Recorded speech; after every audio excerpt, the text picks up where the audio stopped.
How I Met Your Mother. How I Met Your Mother. How I Met Your Mother. How I Met Your Mama. Ted just had a huge date. How'd it go, dude? I want to be married by the time I'm 30. And yet I keep falling in love with the wrong people, being really bad at dating. We wrote all that in the story. You could have ended the show quite a few different ways. There's an alternate ending to the show. I felt very connected to Ted and Tracy, and I sort of loved the idea of them living happily ever after.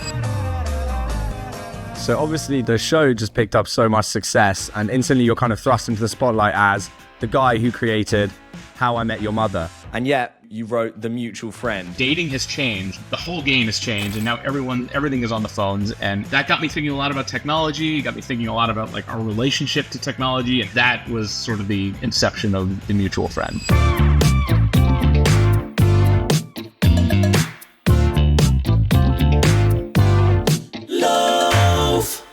So obviously the show just picked up so much success, and instantly you're kind of thrust into the spotlight as the guy who created How I Met Your Mother, which is an immensely positive thing to begin with. But what I hear a lot of creatives saying is that they feel almost like once they've had such a certain big role, and I hear actors say this a lot, sometimes you can betray yourself in a way and be known as the person who did X.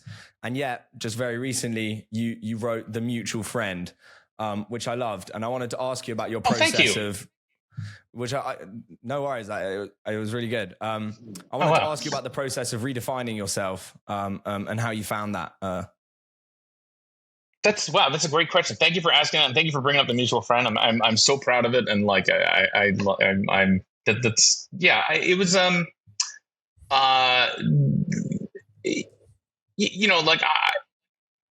just because I've had to grapple with this. I've definitely had to grapple with this idea of like I remember talking on the phone with Bryan Cranston, who appeared on our show in like the second or third season, and then came back and did a guest starring role. He did our show, then went off and did the entirety of Breaking Bad, and then came back like after Breaking Bad ended, which is like tells you what a mensch this person is. That he like it's like a month after Breaking Bad ended, and we say like, hey, do you want to come reprise your role on How I Met Your Mother as Ted's crazy boss?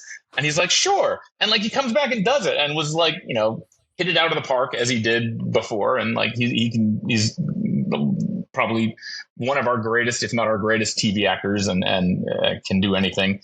But I remember talking to him on the phone when we were discussing like what he'd be doing in season 9 and just talking about like, we were both sort of in this position of like going through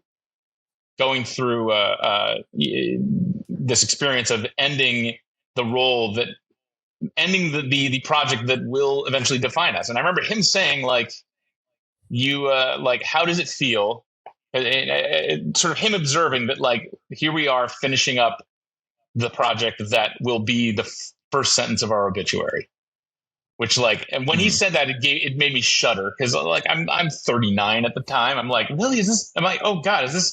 And it really was like, and like for him, and I was like for him, it's like, well, yeah, you get to be the guy from Breaking Bad, the greatest TV show of all time, and like I'm just running this like rinky-dink TV sitcom. But that being said, like it is something that I've grappled with. These last 10 years have definitely been a reckoning in terms of like realizing that nothing will replace this show, and also as the TV business has changed, especially.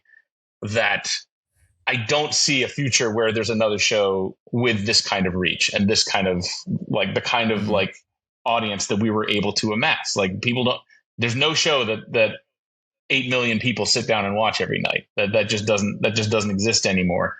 And so it all comes back to gratitude, which is like such a corny thing that people talk about, but gratitude is like at the bottom of it. It is like, I got to work on this thing for 9 years that, if it was the only thing on my obituary, how could you not be happy with that? This was like a wonderful experience.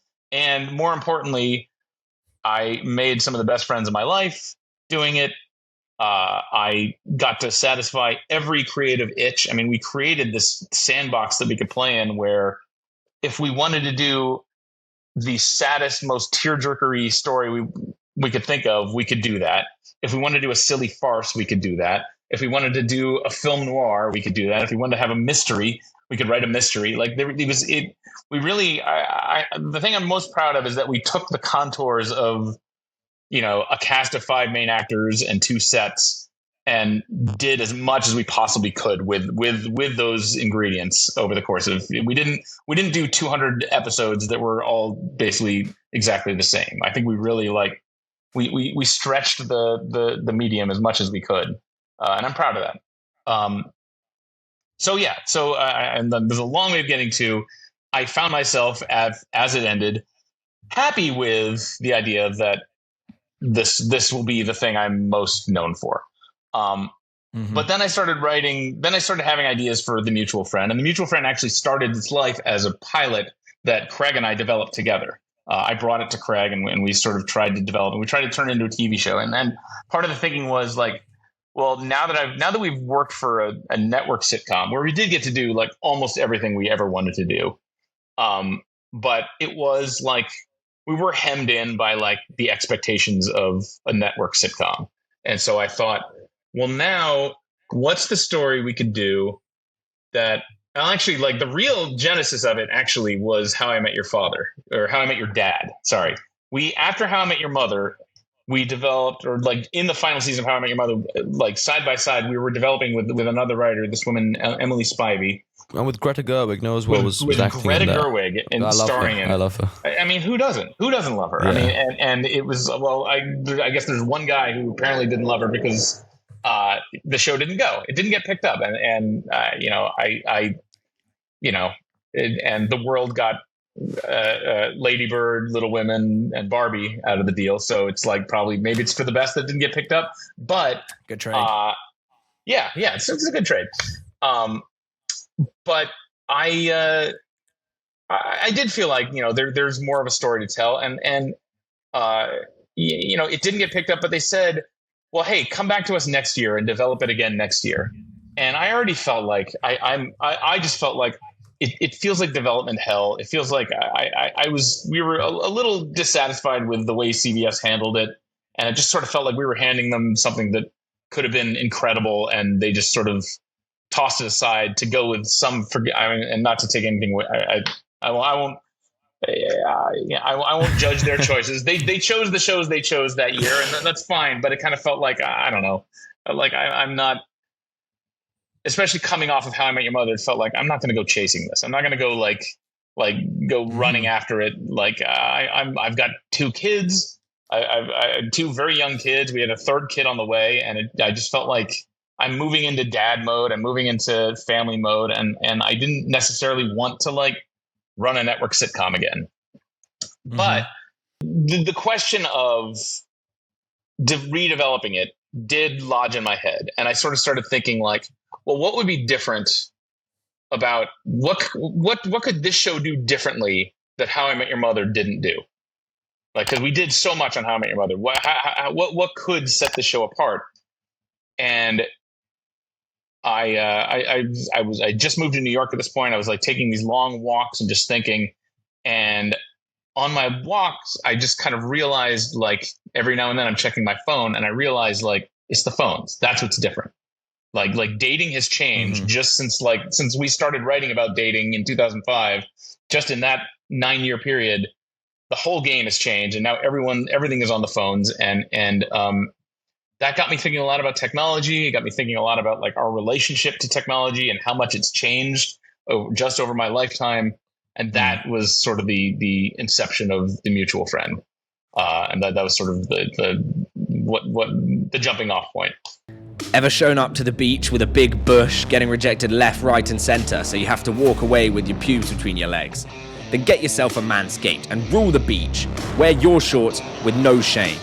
Get the Performance Package 5.0 Ultra now with a discount code LOAF to get a full 20% off, so that your baguette leaves no crumbs.